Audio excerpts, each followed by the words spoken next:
Seigneur avant la lecture. Seigneur, nous te bénissons, nous te rendons toute la gloire parce que c'est toi qui édifies. Viens et ouvre notre entendement au nom de Jésus. Amen. Bien-aimés, pour notre édification, nous lirons un seul texte que nous trouvons dans l'Épître aux Hébreux, Hébreux chapitre 3, les versets 7 à 11. Et nous lisons. C'est pourquoi, selon ce que dit le Saint-Esprit, aujourd'hui, si vous attendez sa voix, n'endurcissez pas vos cœurs comme lors de la révolte, le jour de la tentation dans le désert, où vos pères me tentèrent pour m'éprouver, et ils virent mes œuvres pendant 40 ans. Aussi, je fus irrité contre cette génération, et je dis, ils ont toujours un cœur qui s'égare, ils n'ont pas connu mes voies. Je jurai donc dans ma colère, ils n'entreront pas dans mon repos. Amen. Bien-aimés dans le Seigneur, chers auditeurs d'Espérance TV, soyez bénis au nom de Jésus-Christ, le Sauveur du monde. Amen.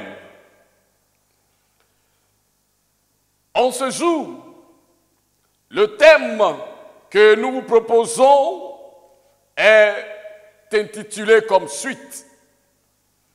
Aujourd'hui, si vous attendez sa voix. Alors pour traiter ce thème, bien-aimés, nous avons fait la lecture que nous avons trouvée dans l'Épître aux Hébreux, le chapitre 3, les versets 7 à 11. Et les versets qui retiennent notre attention, c'est-à-dire les versets de méditation, sont les versets 7 et 8 des Hébreux 3, qui disent ceci. C'est pourquoi, selon ce que dit le Saint-Esprit, aujourd'hui, si vous attendez sa voix, n'endurcissez pas vos cœurs comme lors de la révolte, le jour de la tentation dans le désert. De quoi s'agit-il? Répondre à cette interrogation nous amène à adopter la démarche suivante. En 1, l'approche contextuelle. En 2, l'explication de notre thème. Et en 3, l'actualisation. Aujourd'hui, si vous entendez sa voix, quelle est l'approche contextuelle de notre thème? L'Épître aux Hébreux, livre anonyme, a été sans doute adressé à l'origine à des judéo-chrétiens. Ces convertis couraient sans cesse le risque de retomber dans le judaïsme ou tout au moins d'attacher trop d'importance au respect des rites. Le but doctrinal principal de l'auteur était de démontrer la gloire prééminente de la nouvelle alliance sur celle de l'ancienne.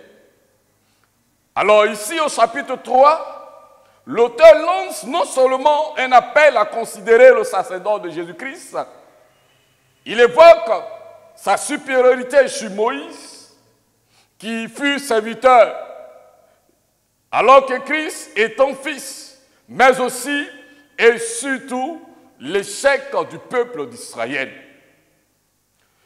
Bien-aimé, notre texte, Hébreux 3, 7 à 11, parle singulièrement de l'échec d'Israël à entrer dans le repos de Canaan. Alors, quelle explication en donner? Notre texte commence par cette expression.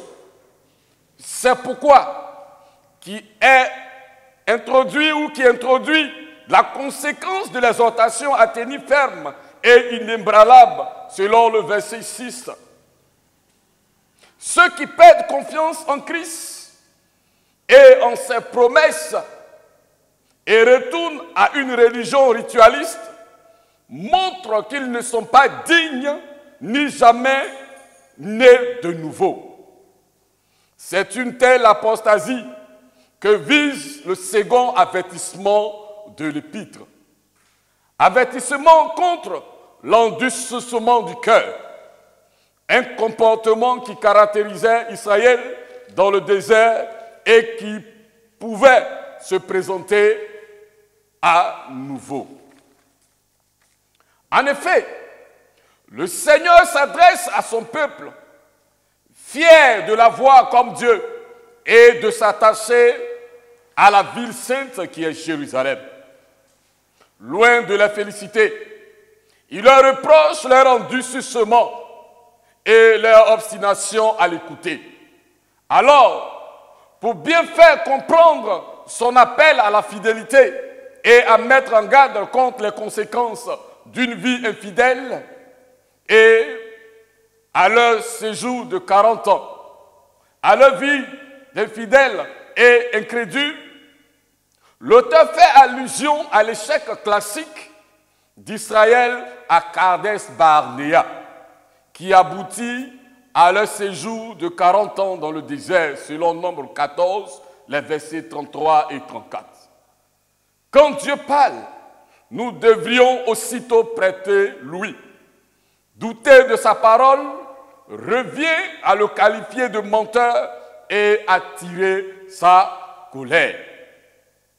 Loin d'être une période idéale de l'histoire d'Israël, comme semble l'avoir soutenu certains sectaires, elle fut une période marquée par une perte et une défaite tragique. Elle consista en une suite terrible de plaintes, de luxure, d'idolâtrie, d'incrédulité et de rébellion. Ainsi, Réphidim, il se plaignait du manque d'eau. Pour ne pas dire à Réphidim, il se plaignait du manque d'eau et doutait de la présence de Dieu au milieu d'eux, selon Exode 17, les versets 1 à 16. Les lecteurs de cette épître ne devaient donc pas répéter une telle expérience dans leur vie. Alors, le texte que nous avons lu, choisi par l'auteur pour soutenir la leçon qu'il avait à l'esprit, bien évidemment, bien aimé, est tiré du psaume 95, les vers 7 à 11. Le choix de ce psaume est: on ne peut plus approprier dans un contexte où il est question de l'adoration et de l'activité sacerdotale. Car le psaume 95 est essentiellement un appel à l'adoration.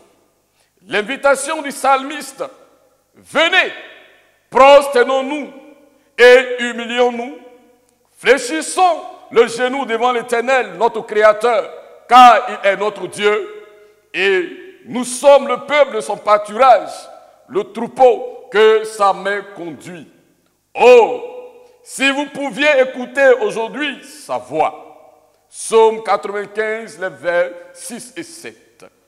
Reflète idéalement la perspective de l'auteur en ce qui concerne ses lecteurs. Les versets cités dans Hébreu suivent trait pour trait ces paroles qui doivent tout naturellement être compris d'après cet arrière-plan. Aujourd'hui, si vous attendez sa voix, bien-aimés, qu'en est-il pour nous? Actualisation. Bien-aimés frères et sœurs, face aux vicissitudes de la vie, nous nous détournons très souvent de la présence de Dieu. Comme dans le désert, nous abandonnons la foi et nous régnons Dieu.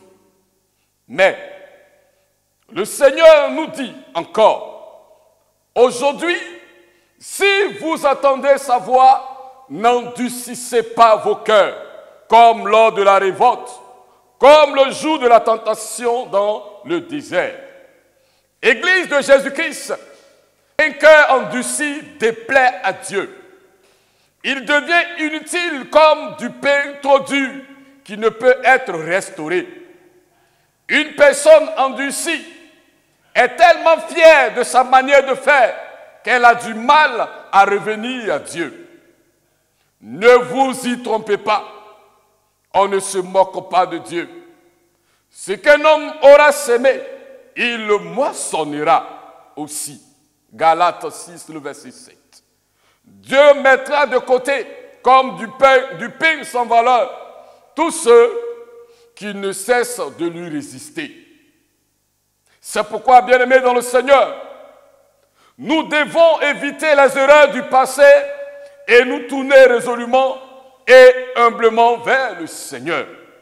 Car quiconque écoute la parole de Christ et croit à lui, et croit à celui qui l'a envoyé, a déjà la vie éternelle et ne sera point jugé. Le pouvoir que Jésus a de donner la vie peut aller jusqu'à faire sortir une personne du tombeau ou amener toute personne morte spirituellement à la vie selon Jean 11, les versets 40 à 43.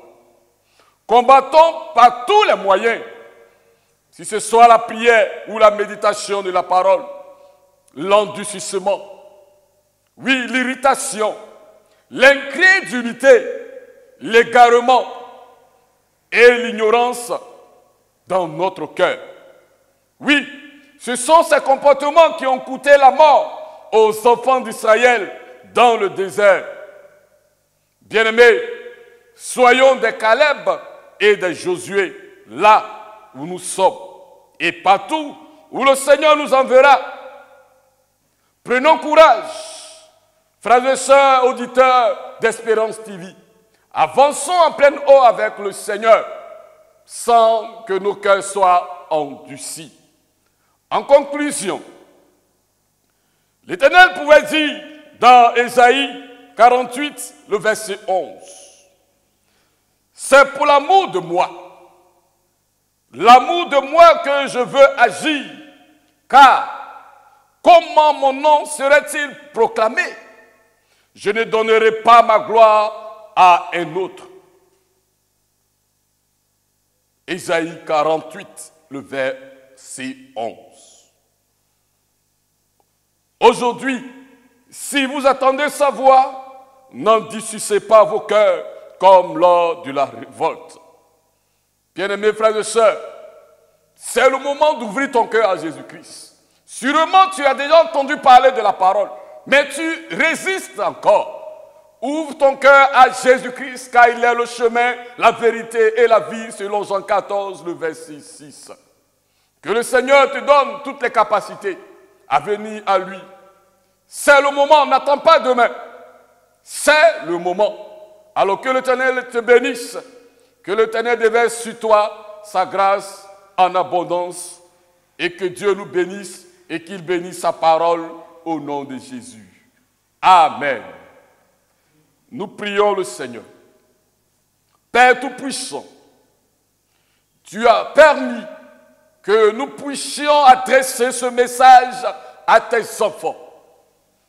En ce moment précis, Jésus, nous déclarons que tous les cœurs, oui, qui étaient des cœurs de pierre, Seigneur, soient détruits et soient changés en terre humide au nom de Jésus-Christ. Je déclare, Éternel, que quiconque attend cette voix en ce moment précis, Seigneur, reçoit la délivrance dans le nom de Jésus. Merci parce que, Seigneur, dans le sceau du sang de Jésus-Christ, Père, tu exauces nos prières.